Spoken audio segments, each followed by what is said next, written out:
ఇది అధిక మాసం కదండి. మేమైతే అధిక వాయినం మా అమ్మాయికి అల్లుడి గారికి ఇచ్చామండి. దీంట్లో భాగంగా 33 రకాలు, ప్రతి ఐటెం 33 పీసులు లెక్కగట్టి ఇస్తాము. దాంట్లో మనకు తోచినంత, అంటే ఎవరి స్థాయికి తగ్గట్టుగా వాళ్ళు పెట్టుకుంటారు. ఇది ఇప్పుడు కొత్తగా వచ్చిందైతే కాదండి, తరతరాలుగా వస్తున్నటువంటి ఆచారమే. నిన్న మేము ఈ రీల్ ని పోస్ట్ చేస్తే చాలా మంది మాకు తెలీదు, అసలు ఎందుకు ఇవ్వాలి అని కామెంట్ చేశారు. అందరి డౌట్ క్లియర్ చేయడం కోసమే మాకు తెలిసినంత వరకు మీతో షేర్ చేసుకుందామని ఈ వీడియో అయితే చేస్తున్నామండి. అధిక వాయనం అల్లుడికి కూతురికి ఎందుకు ఇస్తారో మీకు తెలుసా? అధిక మాసం విష్ణుమూర్తికి అత్యంత ప్రీతికరమైన పురుషోత్తమ మాసంగా భావిస్తారు. ఈ మాసంలో చేసిన పూజలు, దానాలు, వాయినాలు సాధారణ కాలంతో పోలిస్తే ఎక్కువ పుణ్యఫలం వస్తుంది.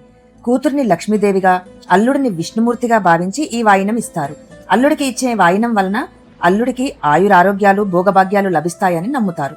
హిందూ సాంప్రదాయం ప్రకారం దేవతలు 33 కోట్లు ఉన్నారని చెబుతారు. ఈ 33 దైవశక్తులను సంతృప్తి పరచడానికి సంకేతికంగా 33 వస్తువులను వాయినంగా ఇస్తారు. ఇది కేవలం అల్లుడికి కూతురికే కాదండి, అమ్మమ్మలు, నానమ్మలు, వాళ్ళ మనవళ్ళు, మనవరాళ్ళకి కూడా ఇస్తారు. వాళ్లను బాలా త్రిపుర సుందరిలాగా, బాలకృష్ణుడిగా భావించి ఇస్తారు. ఇవి ఎక్కువగా తెలంగాణ వైశ్యాస్లోనే ఉంటాయి. ప్రతి 3 సంవత్సరాలకు ఒకసారి ఈ అధిక మాసం అయితే వస్తుందండి.